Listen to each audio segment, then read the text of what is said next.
I'm Michael Bungay-Stania. This is Change Signal. This is the podcast where we cut through the blather and the BS and the noise to find the good stuff that works in change and transformation.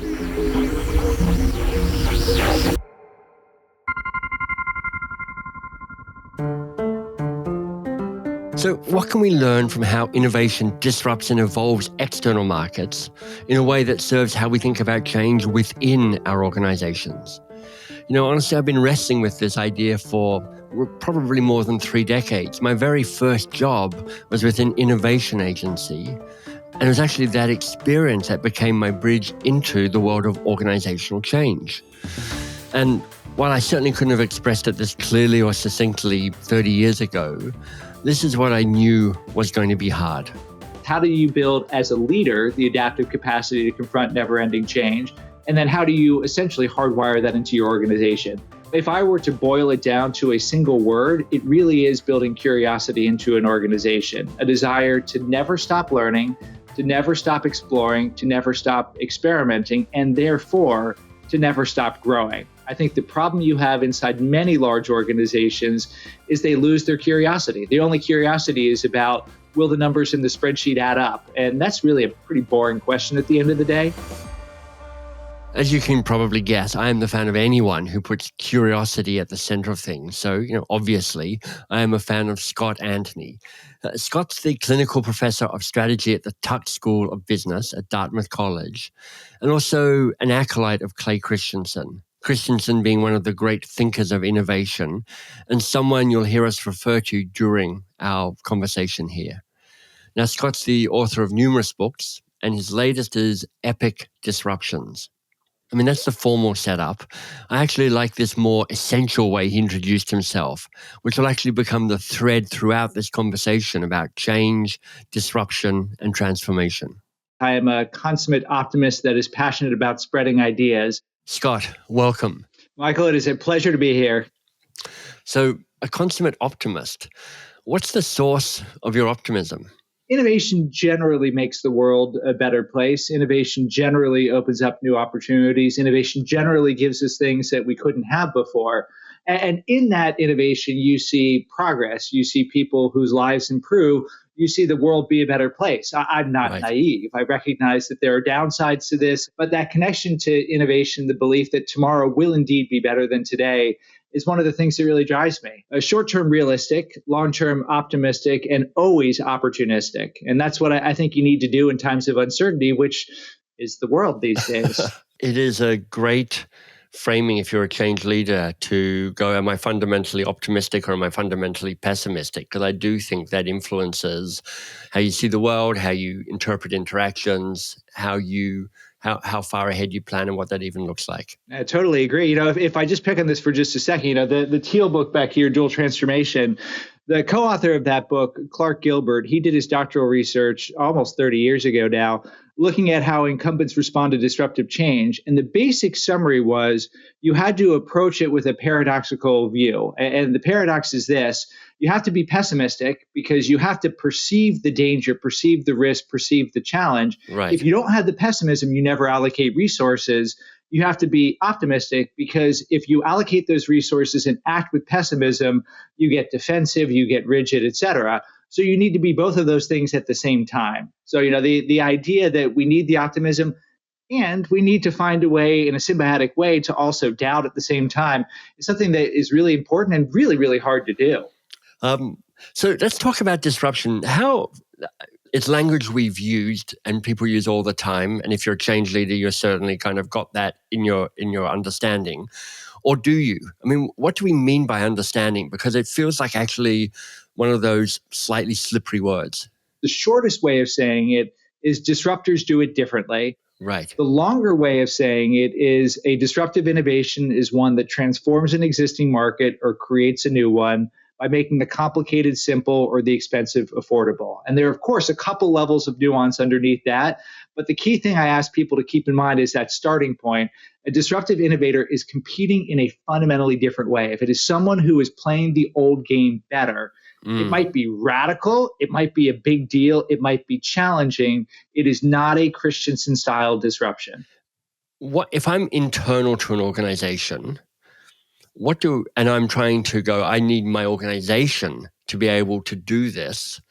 What do I need to understand about a disruption my organization is trying to do in the market if I'm trying to make my organization succeed and thrive?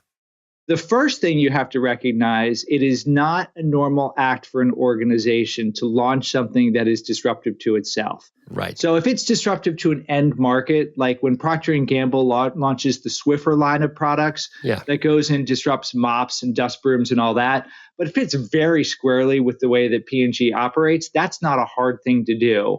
Right. But when you have somebody like Adobe, who is a packaged software company, introduce a software as a service model, which disrupts the way it operates, that's extremely hard to do. So that's principle number one. Remember, it's hard.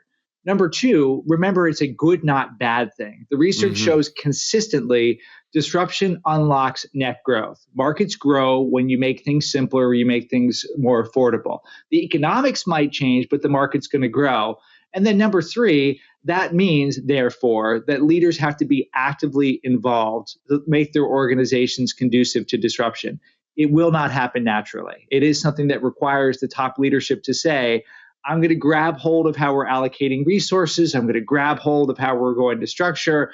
I'm going to grab hold of key decisions, or the normal forces within the organization will lead to us doing yesterday better, not doing tomorrow differently. What capacities are required within an organization to be capable of disruptive transformation? So, again, it's a complex question. There's a lot of different facets to it. But if I were to boil it down to a single word, it really is building curiosity into an organization, a desire to never stop learning, to never stop exploring, to never stop experimenting, and therefore to never stop growing. Right. I think the problem you have inside many large organizations is they lose their curiosity. The only curiosity is about, will the numbers in the spreadsheet add up? And that's really a pretty boring question at the end of the day. Do you have a story of an organization that's actually done and been able to build the capacity for curiosity so that it's a little more capacious within that organization? I mean, how do you do that? Yeah. So this is I did the teal book. This is the yellow book. This is Eat, Sleep, Innovate. So the red thread that runs through that was my last book, 2020, it came out. And the company that is the red thread has continued to thrive is DBS Bank in Singapore.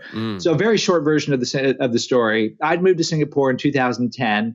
Not a single person told me bank with DBS. It was the lowest ranked bank in terms of customer satisfaction among the major banks in Singapore. Yeah. I left Singapore in 2022.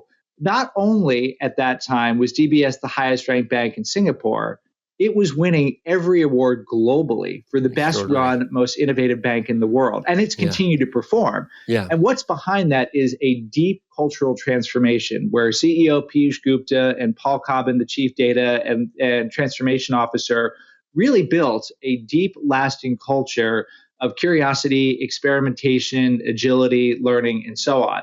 And the thing they did that I think is really unique is, of course, they did all the stuff related to metric structures and all that, but they spent a lot of time thinking about what are the rituals that we're going to follow. Just one very specific example, just to make it real. Yeah, please. So, DBS is telling people there's a heck of a lot of new things you have to learn. They were saying we cannot be a bank. We have to be a tech company that offers banking services. And that's kind of exciting and kind of scary at the same time. It's like, Right. I am a banker.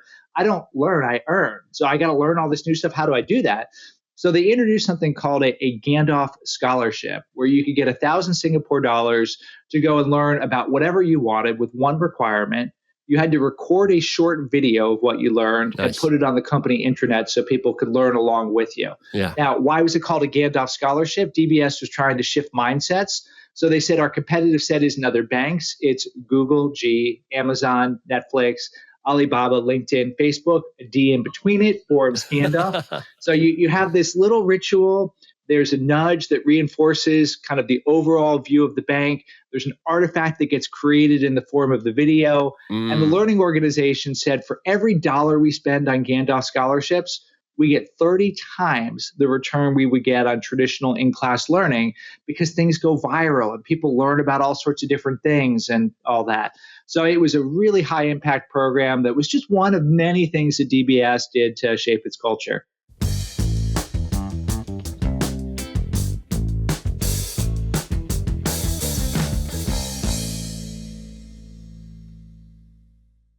So if you're enjoying this conversation with Scott, a great place to find him is on LinkedIn. If you search for ScottDAnthony and Tuck, his business school, you'll definitely find him. And he posts there regularly and really helpfully as well. Also, if you want more on the new book, epicdisruptions.com. So, Scott, you work with leadership teams in the C-suite. And as you well know, that for real change to stick, for disruption to actually happen, you need far more than just superficial sign-off. So how do you nurture and coach deep conviction in this leadership group? I mean, what does that look like? What does that even mean? Yeah, some of that's hard, Some of it really is something that either somebody has or does not have. Right. But some of it is trying to give people moments, kind of crucible moments, where they can have an old mindset that they had and have it be broken in some way. Something that happened at DBS, I had nothing to do with this, so I'm repeating a story, but something that I tell other organizations to do is DBS was out visiting Netflix somewhere early in its journey, and it was trying to learn from the organizations it was trying to compete against. And it said, well, Netflix, yeah, at one point, you all actually have it pretty easy because you just handpick young engineers who come out of Silicon Valley schools, and we just don't have that luxury because, Right. we're an old, stodgy bank in Singapore. And then the person at Netflix stopped and looked at them and said, let me ask you a question. How old is your average engineer? And the person DBS said, young 40s. And Netflix said, ours are exactly the same age. In fact, many of the engineers are people that we hire from organizations like yours. We just get out of their way. So the key thing that happened in this moment is the mindset that DBS had is our problem is our people. I just want to hit pause on this just so you can hear, I guess, how significant and slippery our mindsets and our framing can be. I mean, to try and disrupt that, here's the questions I keep wanting to ask. What are we assuming are the source or is the source of our problems? And what's the data for that? We just don't have the right human capital to do that. And in almost every case I've seen, that is not the real problem. The problem is something else. Yeah. So the answer then, coming back to your question, is all things being equal, you want a leadership team that starts with a belief that the capacity is there within our organization. It's like the old thing about sculptors and marble, that the sculpture's there, I just have to bring it out. Scott, part of what you've been talking about is the power of navigating ambiguity, which often means dealing with holding two competing truths at the same time.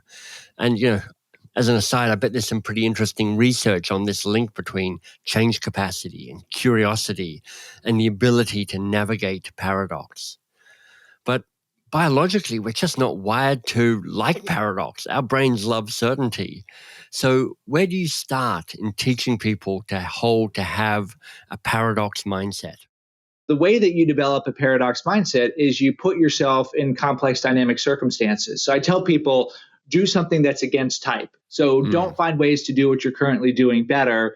Go and adopt a beginner's mindset and learn a new instrument, or go and learn a new language, or start using AI in ways you've never thought of before. Yeah. Go to a different country, whatever. You do something that breaks from the norm, it increases your ability to have this kind of mindset. So, if you're advising senior leaders, the world talks about how it's less of a ladder and more of a lattice. You really lean into that. You say you want to deliberately give your best talent really diversifying experiences so that they really can develop lots of mental models, and most critically, the ability to say, hey, I'm feeling a tension. Can I stop? Can I pull back? Can I reframe? Can I see a possibility? And those are things actually do work. Change programs in organizations are notorious for having a launch speaker coming up going, this is it, this is the most important thing. And then wheels start turning, and then the leader goes and gets distracted or launches a new program or whatever it might be. Another impossible question for you, Scott. I love them. Keep it coming. How do you maintain, I'm going to say, strategic discipline to say, this is the focus, this is what we're going for, and we're going to keep it going till it actually hits the endpoint it's meant to hit? What I want to borrow from here is a little framework that comes from the field of adaptive leadership, which is not a business framework, it's a political science framework, but I think it's really useful. It basically says whenever you're doing something different, there's going to be discomfort. It crosses some level of discomfort. That's good, not bad, because discomfort drives growth. When Yeah. you are training athletically and you go and push yourself, you tear a muscle, it repairs, that's good. At some point, the discomfort gets too high. You cross a tolerance limit. Right. Now, when you're doing it physically, your body tells you. You have no Right. choice but to stop. The challenge when you're inside an organization is your body doesn't tell you that. Kind of your soul tells you. And it gives you kind of faint signals and you can't really feel them. So you Right. want to withdraw. So, okay, let's go and shut down this effort, or let's go and other it and give it to a consulting company, form a committee, find a scapegoat to blame, etc. They call this in the field of adaptive leadership work avoidance. You find sophisticated ways to make the pain go away. So the trick for a leader is to say, I need to get and hold my organization in a productive zone of discomfort where they are uncomfortable enough so they're learning and developing, but not so uncomfortable that they want to shut it down. So how do you do that? A few thoughts. One thought, of course, you go and Teresa Ambele, you celebrate the small wins. You make sure Right. the small things that happened are celebrated. DBS, The progress principle. correct, Yeah. exactly. So DBS, Paul Cobbin, one of his principles is we're trying to do something really big. So I'm going to shrink the challenge to a day-to-day thing. And if I can get the Brilliant. day-to-day thing a little better, I earn the right to fight another battle, fight another battle, fight another battle. So that's one. The second is you have what would be called in the field of system psychodynamics, business meets psychiatry, a holding container. Basically, it's a place where people can let off steam, where people can bitch and moan, where people can complain, where people can pour their emotions out when they're going through hard times. Right. So that might be a weekly reflection meeting, it might be an offsite, whatever it is. You recognize it's hard, you give people a place to blow off steam. Number three, last thing I'll say here, you make it fun. You say, well, yes, we are doing a hard thing, but that doesn't mean we can't have fun along the way. And you do all the things that can make things joyful. We call it work, not play. But if you bring more play into it when you're going through a change effort, it's so much easier to sustain it. Um, what's your bugbear about disruption? I mean, what's the thing that people keep getting wrong that you're like, damn it, stop thinking like that, think like this instead? People will say many times inside large organizations, I wish I could, but I can't because, and they will Right. other the problem. Typically, it will be a large organization that will say, my shareholders will not let me, which is just not true. There's just no truth to it. And, I've advised organizations in every context. I've advised publicly traded, I've advised private, I've advised government run, I've advised people that are family controlled, et cetera.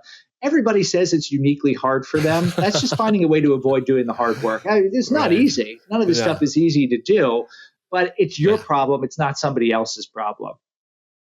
Okay, I'm going to disagree and agree with that last statement because honestly, I think your change program is uniquely hard. And also, I think it's absolutely similar to everyone else's as well because that's the paradox. And, I know you can hold paradox. These things are both unique and universal. And of course, if you're also saying, well, I wish I could to deal with something, well, Scott's left us a challenge to find a way to make it so.